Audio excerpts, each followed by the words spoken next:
Bonjour à toutes et à tous. Ce soir, je fais cette petite vidéo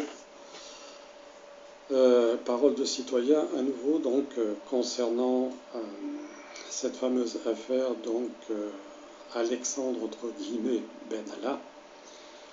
Et il y a certains indices qui pourraient laisser penser que cette histoire va peut-être aller beaucoup plus loin que ce qu'on s'imagine, parce qu'il circule certaines informations sur Internet à vérifier, bien sûr, parce que tout ce qui circule sur Internet n'est pas forcément la vérité.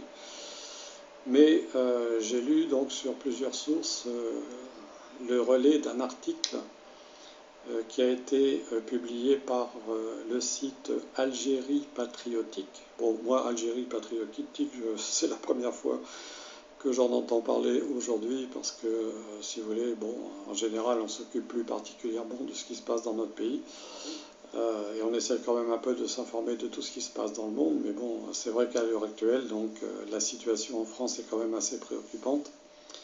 Et il s'avère sur ce site, que j'ai vu sur Wikistrike, un article, vous voyez, qui dit, voilà, révélation, Alexandre Benalla serait un agent des services secrets marocains. Alors ça pose question quand même, parce que si c'est véritablement la vérité, ça laisse entendre que nous avons des agents secrets marocains infiltrés jusqu'au plus haut niveau de l'État, et on a véritablement l'impression de se retrouver un peu dans le schéma des barbouzes, comme dans les années 60, 70, 80. Vous savez, où il y avait un certain nombre d'affaires un peu louches qui se sont passées, mais qui n'ont jamais eu véritablement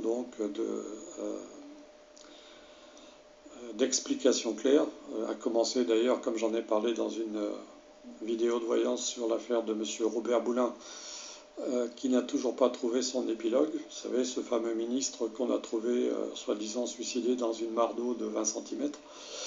Voilà, voilà. Bon, il y a eu aussi la fameuse affaire Bérégovoy, que je n'ai pas encore eu le temps d'étudier, mais qui pose aussi quelques questions. Donc, à savoir, par exemple, que la balle qui a tué M. Bérégovoy ne correspondait pas du tout au revolver qu'il avait récupéré pour se suicider, soi-disant. C'était pas du tout, si vous voulez, le même type de balle. Enfin, bref, bon, je ne veux pas pour l'instant investiguer là-dessus. Mais quand même, on se dit qu'un agent comme ça, au plus haut niveau de l'État, qui était déjà payé 3 500 € du temps de M. Hollande, et qui d'un seul coup se trouve propulsé dans un rôle très proche du chef de l'État français, M. Emmanuel Macron. Donc on se dit quand même qu'il y a quelque chose qui ne tourne pas rond dans notre pays. Bon, moi j'ignore véritablement si M. Benalla, Alexandre entre guillemets, qui s'appellerait, selon certaines sources qui circulent, notamment dans les pays arabes, qui s'appellerait réellement Larsen Benalia, et qui aurait changé son nom, donc il aurait francisé, ce qui est autorisé d'ailleurs en France, de pouvoir modifier son nom. Donc ce monsieur Larsen Benalia serait un agent de la DGED marocaine, donc les services secrets marocains, qui ferait si vous voulez, des missions auprès du chef d'État, mais envers véritablement sa patrie véritable, donc le Maroc. Voilà. Alors, si c'est avéré, bien sûr. Alors, est-ce que M. Macron était au courant ou pas? Peut-être pas, mais s'il s'avère que ce monsieur Benalla ou Benalia est véritablement un agent secret marocain, infiltré jusqu'au niveau du chef d'État, ça pose quand même un certain nombre de questions par rapport à la sécurité de notre pays. Ça pose aussi la question, si vous voulez, de la traîtrise, si vous voulez, par rapport à notre pays, par rapport à notre patrie, de la part de M. Emmanuel Macron. Bon, c'est peut-être pas connu de la part de l'intéressé lui-même, mais quand même, si cela s'avère vrai, je peux vous dire que M. Macron a quand même du souci à se faire pendant pas mal de temps. Donc voilà. Alors vous voulez, je vous lis une partie de l'article. Alexandre Benalla est néanmoins l'illustration même de l'infiltration des plus hautes sphères du pouvoir français par les services de renseignement marocains. En effet, des sources informées ont révélé à Algérie Patriotique que le déjà ex-chargé de mission auprès du chef de cabinet du président Macron est en réalité un agent de la DGED marocaine. Alexandre Benalla, ou Larsen Benalia, suivant les sources, a gravi les échelons doucement mais sûrement depuis qu'il fut introduit dans les rouages du Parti socialiste par l'ancienne ministre de l'Éducation, Najet ou Naja Vallaud-Belkacem, elle-même inféodée à Rabat, aux côtés de Rachida Dati, Myriam Al-Khomri, donc celle qui est fameuse auteure de la loi, si vous voulez, El-Khomri contre le Code du travail, mais dont la paternité est de toute façon attribuée à Emmanuel Macron, Audrey Azoulay donc, et bien d'autres. L'affaire Alexandre Benalla met à nu la stratégie du Marzen, donc en France. Donc le Marzen, si vous voulez, c'est une partie de comment dire du continent donc nord-africain qui est en dehors du Maghreb. Donc l'affaire Alexandre Benalla met à nu la stratégie du Marzen en France et révèle les dessous de l'acharnement des dirigeants français de toutes obédiences, PS, les Républicains, la République en marche, à soutenir la monarchie alawite et à couvrir les frasques et les dépassements de Mohamed VI. C'est que le régime monarchique de Rabat a de tout temps eu un pied dans les plus hautes sphères du pouvoir en France et depuis quelque temps au sein de l'Union européenne où il compte de nombreux lobbyistes rémunérés avec l'argent du peuple marocain, détournés par la famille régnante, prédatrice protégée par Paris. Bon, écoutez, ça vaut ce que ça vaut. Moi, si vous voulez, c'est un article, hein, donc comme je vous dis, d'Algérie Patriotique, avec le ton donc donné par son auteur. Maintenant, tout ça, ça reste à vérifier. Alors donc, pour finir cet article, les frasques du voyou bombardé chargé de mission à l'Élysée, donc mettent Emmanuel Macron dans la gêne, mais le battage médiatique autour de ce personnage sorti de l'ombre par on ne sait qui, ni pour quel dessein. D'ailleurs ça, ce serait intéressant de savoir pourquoi Le Monde d'un seul coup, d'un seul, publie cette information qui met Macron, si vous voulez, dans l'embarras, alors que jusqu'ici, nos médias français étaient bien à la solde du pouvoir et de LREM, et aussi, si vous voulez, des financiers qui les payent. Donc le battage médiatique autour de ce personnage sorti de l'ombre par on ne sait qui, ni pour quel dessein, est sciemment focalisé sur ses exactions et ses excès, mais aucun média français n'a cherché à connaître le secret qui se cache derrière son ascension fulgurante depuis François Hollande jusqu'à Emmanuel Macron, qu'il a définitivement pris sous sa protection avant qu'éclate le scandale.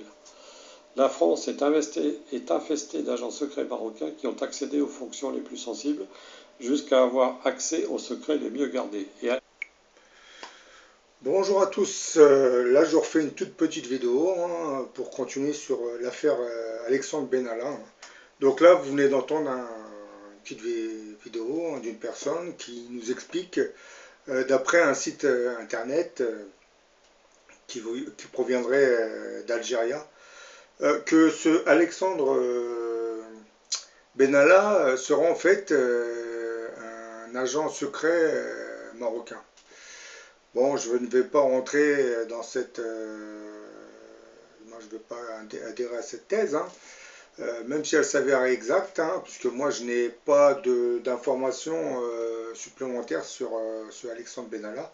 Mais dans le petit extrait là, on nous explique le fameux Alexandre Benalla aurait eu un nom bien arabe, hein, Lassen Benalia, hein, qu'il aurait francisé par la suite, hein, pour peut-être intégrer certaines hautes fonctions en France. Hein.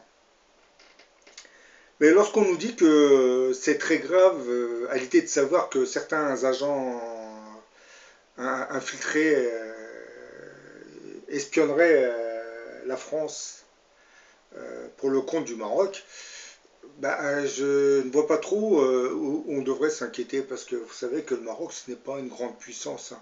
Si demain on me disait que l'Allemagne, le Japon, les États-Unis ou la Russie espionnent, avaient des agents, là je comprendrais. Mais le Maroc, personnellement, ce n'est pas une grande puissance. Je ne vois pas où serait la menace à l'idée de savoir qu'un de leurs agents serait à l'Élysée. Bah, ça me surprend, mais bon, moi personnellement, je ne m'inquiéterai pas plus que cela, hein. Par contre, si demain on me dit que vous avez des agents affiliés à la puissance américaine, aux Russes, aux Allemands, ou à l'Iran, ou à des pays qui sont très puissants, là quand même je réfléchirai. Euh, mais là, on nous parle du Maroc. Le Maroc, c'est un peu l'allié, l'ami de la France, hein. Donc, si vous avez des agents qui sont dans les ministères ou autour de la gouvernance française, c'est parce que c'est un pays ami, hein. C'est pour cette raison qu'on les laisse, hein. Vous savez, vous aviez d'autres ministres qui avaient des origines marocaines, hein, comme Rachida Dati, hein. Je ne pense pas qu'elle ait fait de l'espionnage pour son pays, hein, contrairement à ce qui est dit dans la vidéo. Elle était ministre dans le gouvernement de Nicolas Sarkozy, hein. Voilà, je ne la vois même pas, je ne l'imagine même pas transmettre des informations au roi du Maroc, hein, bien qu'elle était d'origine marocaine. Concernant Alexandre Benalla, moi j'aurais un gros doute, hein, qu'on nous dise que c'est un agent secret au service du Maroc, j'en serais pas vraiment convaincu, hein. Mais bon, bref, ça c'est les rumeurs, hein. Et puis le site algérien, hein, c'est probablement un site qui vient d'Algérie, donc on comprendrait pourquoi ils ont vraiment voulu nous faire croire que cet Alexandre Benalla était un agent secret au service du Maroc. C'est peut-être pour discréditer la monarchie marocaine, hein. Peut-être que ce site est contrôlé par les services algériens, hein. Donc là, c'est pour ça, il faut faire très attention avec ce qu'il se dit, hein. Parce que moi-même, dans la précédente vidéo, j'ai dit qu'il aurait une origine arabe. D'autres me disent qu'il aurait une origine juive. Je ne veux pas trop déraper sur ses origines, hein. Mais le fait qu'il y ait Benalla sous-entendrait qu'il y a une origine qui ne serait pas française de souche, hein. Donc voilà.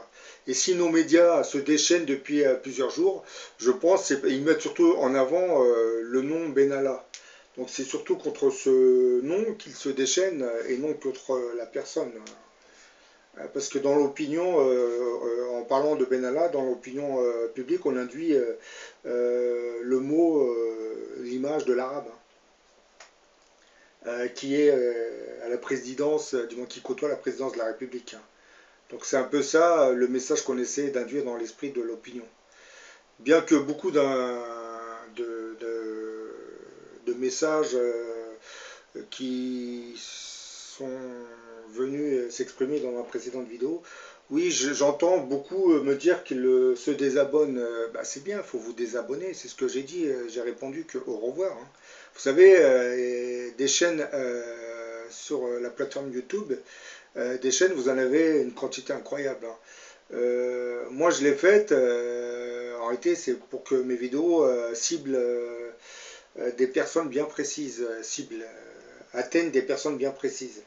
Donc certaines personnes ont vu mes chaînes, donc ils se sont abonnés, mais la finalité de ma chaîne, c'est que certaines de ces vidéos arrivent devant le regard de certaines personnes qui vont comprendre le contenu et ce qu'elle veut dire. Parce que vous regardez ces vidéos comme de simples internautes, hein. Pour certains, c'est assez intriguant, hein. Mais pour certaines personnes sur cette planète, lorsqu'ils vont voir certaines de ces vidéos, ils vont comprendre beaucoup plus de choses que vous ne l'imaginez. Ils vont savoir qu'il y a une source qui se cache derrière certaines de ces vidéos, hein, qui connaît, du moins qui est en train de faire passer un message à certaines personnes sur cette planète. Je pense que, comme certaines de ces vidéos se sont étalées sur toute la toile internet, vous avez certaines personnes qui ont déjà commencé à être intriguées par le contenu de certaines vidéos, surtout lorsque je parle du grand monarque ou de cet antéchrist. Je pense que certaines personnes comprennent ce que je suis en train de dire. Bon, voilà, j'en ai fini avec cette... mais bon, pour ceux qui veulent se désabonner, hein, allez-y, hein.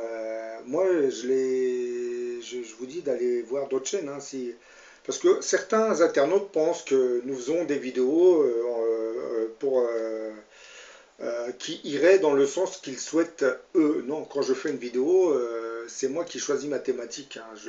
Ne la fais pas en fonction du souhait des gens qui viennent s'exprimer dans les commentaires.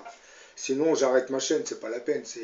Et si le contenu de certaines de mes vidéos n'intéresse pas certains internautes parce que je prendrais parti pour telle ou telle personne, ou telle ethnie, ou telle minorité, je leur dis que moi, quand je fais une vidéo, je la fais pour tout le monde. Je ne prends pas parti, hein. Je ne prends pas parti pour le français, je ne prends pas parti pour l'africain, je ne prends pas parti pour l'arabe, je ne prends pas parti pour l'américain, je fais des vidéos pour tout le monde. Et quelquefois, quand il faut dénoncer, il faut dénoncer. Si je dénonce les agissements de notre réseau médiatique, c'est parce qu'il se conduit très très mal. Si je dénonce le racisme ambiant qui régnerait en France, c'est parce qu'il y a un racisme qui ne se dénonce pas. Et par exemple, lorsqu'on parle de Benalla Alexandre, c'est bien de nous le présenter, mais bon, vous savez, dans les manifestations, vous avez des CRS ou des policiers qui tiennent beaucoup de propos racistes, hein. Sauf que ça n'arrive pas aux oreilles des médias. Surtout parce que certains de ces propos ne sont pas antisémites, ils sont plus orientés contre l'africain ou l'arabe de service. C'est pour cette raison que les médias, eux, ne s'en intéressent pas. Là, on s'est penché sur cette affaire Alexandre Benalla, parce que vous avez le mot Benalla qui sonne vraiment arabe. Et on veut vraiment savoir qui est cet Alexandre Benalla. Est-ce que c'est un juif ou est-ce que c'est un maghrébin qui aurait francisé son nom comme ça a été dit dans la vidéo, hein, parce que d'après ce qu'ils disent, il s'appellerait Lassène Benalia. Mais là aussi, hein, comme ça vient du site Algéria, il faut faire très très attention entre ce qu'ils disent et la réalité des choses, hein. Parce que ce site, il peut très bien provenir de généraux algériens, hein, qui veulent discréditer la monarchie marocaine devant l'opinion française. Donc voilà, j'ai fait cette vidéo, mais bon, je préfère vous mettre en garde. Je ne veux pas vous assurer que ce Benalla est un agent secret marocain. Je me contente juste de vous diffuser ce qui est dit à son sujet. Probablement qu'il aurait une origine juive, je ne sais pas. Ou peut-être qu'il aurait une origine maghrébine, arabe, je ne sais pas. Ça, je préfère pas me lancer dans cette affaire parce que je connais pas, j'ai pas monté un dossier complet sur cette personne. Il faut attendre encore un peu, peut-être qu'on va avoir des informations supplémentaires à travers nos médias, hein, puisque, comme vous vous en doutez, hein, nous sommes en juillet-août, en été, hein. Donc cette affaire pour continuer, hein, s'ils n'ont pas d'autres informations dans nos médias, hein. Oui, voilà, on médiatise une affaire parce qu'on n'a pas grand-chose à vendre. Benalla, c'est un sujet qui permet de vendre des journaux, hein, et des magazines pendant un petit moment. Parce que les gens, on les passionne avec du vide. On vous passionne avec du vide, hein, on vous en croire que c'est une importance capitale. La sécurité de l'État est en danger. En danger par quoi? Parce que si c'est un agent marocain, en danger par la monarchie marocaine, soyons réalistes quand même, c'est vraiment navrant d'entendre ces bêtises. Alors, je pense que nos médias sont en train de vous abrutir encore plus, hein, parce que peut-être que là, en juillet-août, M. Macron est en train de nous préparer, nous pondre encore des lois, ou peut-être qu'il va nous préparer de nouvelles privatisations, ou nous annoncer de nouvelles augmentations.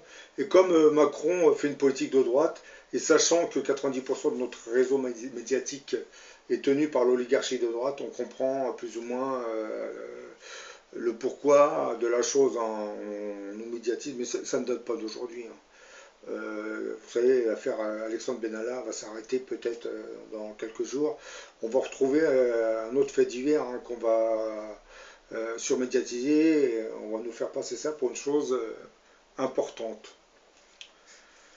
Bon, voilà, j'en ai fini, hein, mais bon, je vais être honnête avec vous, lorsqu'on nous dit que Benalla Alexandre est un agent secret au service du Maroc, ça me fait un peu sourire, mais bon, c'est ma pensée, hein. Mais bon, c'est pour ça que je préfère vous dire de ne pas trop adhérer à cette thèse, hein, qui consiste à nous faire croire que c'est un agent marocain, hein, surtout quand l'information vient d'un site algérien, hein, qui probablement est alimenté par certains généraux algériens qui en veulent à la monarchie marocaine.